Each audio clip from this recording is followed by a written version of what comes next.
राधे राधे गुरुजी। हाँ मैया। गुरुजी मैं कान्हा बाजारी जी की सासू माँ हूँ। और मुझे 2 बेटियां ही हैं गुरुजी। तो क्या बेटी क्या कभी खाना पीना गुनाह है क्या है, ये पाप है क्या? ना पाप नहीं है ना गुनाह है। कौन बोला? जब मुझे बेटा नहीं था, दोनों जवाई ही मेरे बेटे हैं ना। बिल्कुल बेटे हैं, इसमें क्या दिक्कत है? सेवा कर रहे हैं वो आपकी, अच्छे हैं। और मेरी इच्छा आखिरी समय में आपके आश्रम में आने की, तो आप स्वीकार करोगे क्या? आखिरी क्या, अभी चलना साथ में हमारे? जी बहुत अच्छा गुरुजी, बहुत अच्छा। और गुरुजी एक सवाल है, जो ये कृष्ण भगवान लल्ला जी की मूर्ति लेके कथा में घूमते, वो सही है कि गलत है? कथाओं में लाना, भगवान को गंगा जी नहलाना, भगवान को तीर्थों में ले जाना, सब सही है, लेकिन ले जा करके उनका सुव्यवस्थित पूजा करना, उनका ध्यान रखना, तब तो सही है। नहीं, जैसे खाना खाते हैं तो बाजू में उनको बैठा लेते हैं, ये सब गलत है ना? ये सब गलत है। भगवान का एक स्थान हो, यदि आप लाए भी हैं तो उनका एक सुव्यवस्थित स्थान हो, वहाँ पूजा समय से हो, उनका भोग लगे जी गुरुजी। और ऐसी यदि व्यवस्था मेंटेन कर पाए तो लेकर चलो। मेरे लिए बहुत सौभाग्य की बात है कि मेरे दामाद जी ये सब करवा रहे हैं, और आपका आशीर्वाद और बिहारी जी का आशीर्वाद उन पे सदा बने रहे गुरुजी। बिल्कुल, भगवान की कृपा। बस आप सबकी कृपा मेरे दोनों जवाइयों पे बनी रहे, बस यही चाहती हूँ। खुश रहिए जी। राधे राधे गुरुजी। जी महाराज जी, मेरा यह क्वेश्चन है कि जैसे सब कोई अपने हाथ में या शरीर में भगवान का चित्र बनाते हैं, टैटू बनाते हैं, तो क्या उसमें क्या गलत है कि क्या सही है? बनवाना चाहिए कि नहीं बनवाना चाहिए? भगवान तो हम सबके अंदर ऑलरेडी बैठे हैं, तो अंदर ही भगवान को रहने दें। ईश्वर अंदर का विषय है, बाहर का विषय नहीं है। हमें लगता है कि भगवान का चित्र बनाते तो अपमान होता है। नहीं, अपमान सम्मान अलग जगह है। ये बात ठीक है कि अब जैसे आपने चित्र यहाँ बनवाया और ऐसी सो गई तो भगवान नीचे हो गए और आप उनके ऊपर, ठीक है। तो ये सब नहीं, अंदर जो है उन्हीं को ठीक है, स्वीकार करिए, अंदर ही दर्शन करिए भगवान का, बाहर के चक्कर में ना पड़िए। राधे राधे पंडित जी। हाँ जी, राधे राधे। पंडित जी, मुझे ये पूछना था, अगर मैं दोपहर में 12 बजे पूजा करती हूँ तो क्या वो पूजा मान्य नहीं होगी? सुबह क्यों नहीं करते? पंडित जी, लेट हो जाती है बच्चों को स्कूल भेजने में। 12 बजे स्कूल जाते हैं बच्चे आपके? नहीं, बच्चे तो 8 बजे जाते हैं, बाकी सारी काम करने में। ठीक है, कोई बात नहीं, तो पूजा कर सकती हूँ ना? पूजा करिए, कोई दिक्कत नहीं। राधे राधे पंडित जी। महाराज जी, मेरे को आपका आशीर्वाद की जरूरत थी। खुश रहिए महाराज जी, मेरे को वृंदावन वास का आशीर्वाद दीजिए। आशीर्वाद है, बिहारी जी आपको सुखी रखें। जी, थैंक। राधे राधे महाराज जी। राधे राधे। जय श्रीमन नारायण। जय श्रीमन नारायण। महाराज जी, मैं एक प्रश्न पूछना चाहती हूँ। श्रीमन नारायण की 24 अवतार है, हाँ। उसमें 24वां अवतार कलयुग में कल्कि रूप में आएगा, हाँ। और उसके बाद श्रीमन नारायण का एक और अवतार हुआ है, और नारद जी के रूप में भी लिया था ना? हाँ। और एक और प्रश्न था, आपके कथा में ही सुनी हूँ कि नारद जी दासी का पुत्र भी था। ठीक है, तो मुझे समझ नहीं आ रहा है कि दासी का पुत्र भी है और श्रीमन नारायण के अवतार में भी लेकर आए थे। वो भगवान के अवतार हैं। एक बार ब्रह्मा जी ने उनसे कहा कि तुम संतति उत्पन्न करो, विवाह करके गृहस्थाश्रम बसाओ। तो ब्रह्मा जी की बात मानने से नारद जी ने मना कर दिया।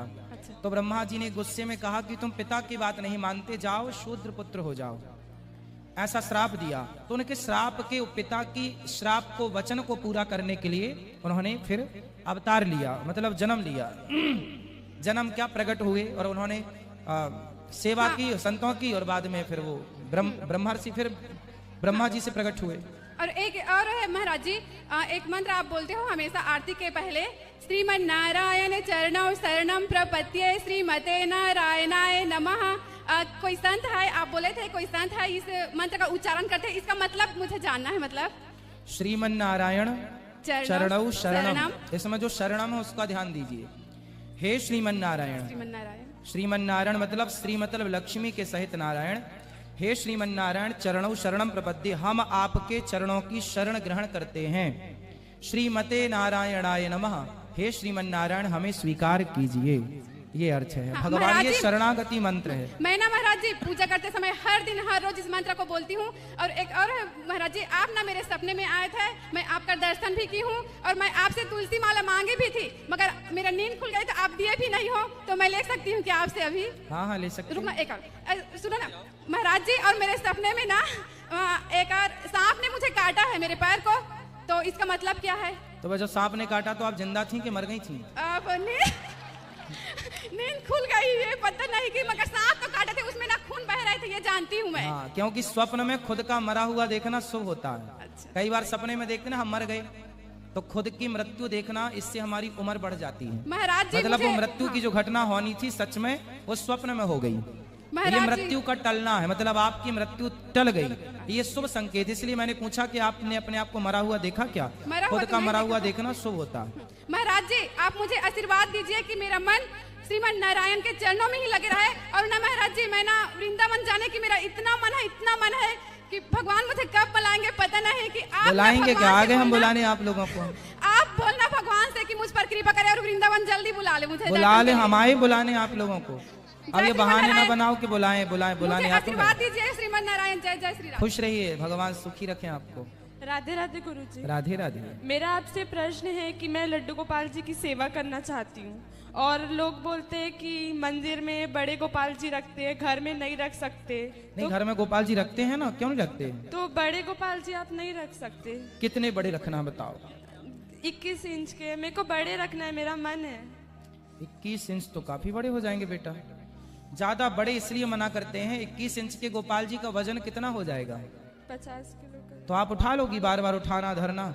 मैं वो करना चाहती हूँ, उनकी नहीं सेवा बेटा, करना सेवा चाहती करो, लेकिन देखो सदा के लिए, है ना।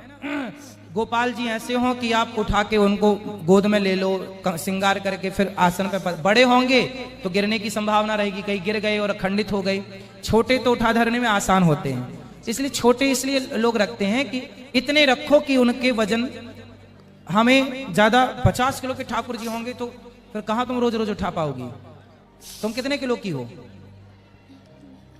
आप कितने किलो की हो? 45। आप ही नहीं हो 50 की, फिर आप कैसे उठाओगी भगवान जी को? है ना। इसलिए ऐसे बेटा जो इतने ठीक है, त्या तिष्ठ 10 अंगुलम, 10 अंगुल से भी बड़े ना हो, क्योंकि फिर उनको श्रृंगार, इतने बड़े कपड़े कहां से लाओगे? फिर कपड़े ज्यादा, उसका खर्चा ज्यादा। तो आपकी गृहस्थी में ये भी तो बजट भी तो देख के चलना पड़ता है सारी जिंदगी के लिए। भगवान ज्यादा ये ना, बाद में फिर ये ना कहो कि भगवान जी में खर्चा ज्यादा हो, तब कम से कम खर्चे के भगवान हो, कम से कम खर्चे के कपड़े पहन ले वो। इसलिए भगवान छोटे ही हों, ज्यादा बड़े भी बड़े हों, मतलब ठीक है। अब 11 नंबर हो, 10 नंबर हो, ये भी बड़े ही होते हैं। अब आप कह रही हो 20 और 22 इंच के, तो बहुत बड़े हो जाएंगे, उठेंगे नहीं आपसे। कैसे नहवाओगे उनको? पानी लगेगा 1 बाल्टी। रोते नहीं है। भगवान से प्रेम करना अच्छी बात। और भगवान तो भगवान है। भगवान तो देखो, संत लोग ना राई के दाने के बराबर शालिग्राम भगवान रखते हैं, आंखों के पलकों में यहाँ रख लेते हैं, और चलते फिरते निकाले, नहलाए, भोग लगाए, फिर यहाँ रख लिए।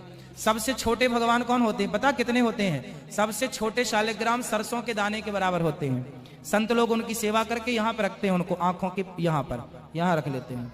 वो दिन भर यहीं रहते हैं आंखों के उसमें, और फिर निकाल के उनको नहला के पूजा करके भोग लगा के फिर यहीं रख लेते हैं। ये सिंहासन है उनकी। संत लोग सबसे छोटे शालिग्राम भगवान सरसों के दाने बराबर होते हैं, और बड़े की तो फिर कोई सीमा ही नहीं है। और मेरा ये प्रश्न, बोलो, रो क्यों रहे हैं आप, ये बताओ। मुझे खाटू जाना है और नहीं बुला रहे बाबा। चले जाओ ना। कौन नहीं रोका बुला है? रहे। किसने रोका? बहुत दिनों से मैंने कि मैं जाऊं, पर नहीं जा पा रहे। चले जाना, चले जाना।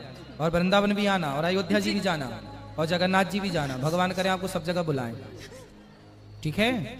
जगन्नाथ जी तो पास में है ना यहाँ से। जी जगन्नाथ जी गए आप कभी? गए। पुरी छोटे गए? थे तब गए थे। हाँ, अब बड़ी हो गई हो फिर भी फिर जाना।